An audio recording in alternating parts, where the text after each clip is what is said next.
talk about Hollywood stars here on the show, we often mention the big names, don't we? You know, the Hedy Lamarr, the Joan Crawfords, the John Waynes, John Paynes, to a lot of people, of course, who like that particular star of those westerns. And it's funny, isn't it, when you mention people like that, they weren't necessarily in the limelight or have been out of the limelight for a long time, but they made an indelible mark on people's minds for so many years. But sadly, of course, in the fullness of time, everything gets moved away. It may shock you, though, to know that our late and wonderful monarch, Queen Elizabeth II, along with her father, the King, and, well, as we now affectionately know her, the Queen Mother, were huge fans of a controversial comedian of his day. As ever, let me explain. Morning, nice to see you. All right, yeah, we'll have a wave. Nice to have your company.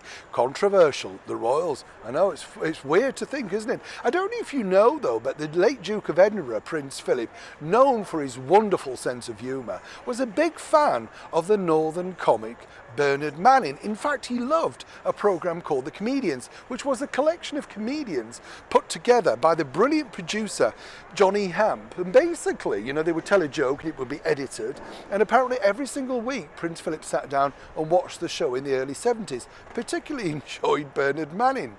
But Her Majesty the Queen liked somebody even more controversial, particularly in the late 1930s and throughout the 40s and 50s. We're talking about a man who wasn't necessarily a matinee idol, but literally his movies took more at the box office than the latest MGM blockbuster. We're talking about this man, that's right, George Formby. Now, George Formby, of course, had a wonderful catchphrase, "It's turned out nice again." And apparently his songs were banned by the BBC because of their racy content. Talking, of course, about songs like With My Little Stick of Blackpool Rock and When I'm Cleaning Windows.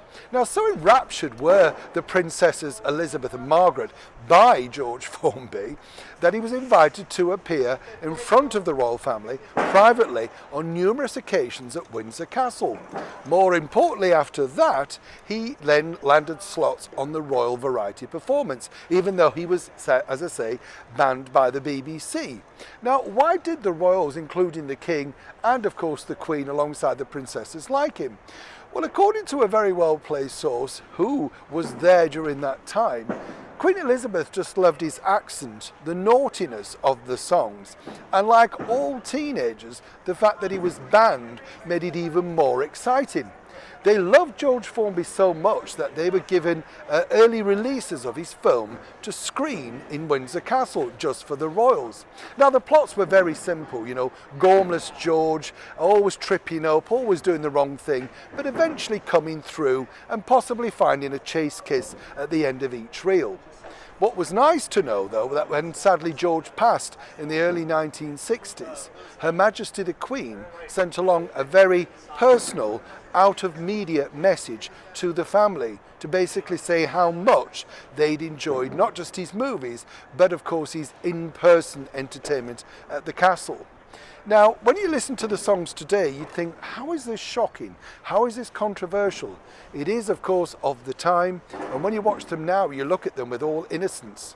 But when you think about it, the royals truly knew how to tickle their own funny bone, and nobody did it better than the Lancashire lad himself, George Formby. Neil Sean in the very heart of London.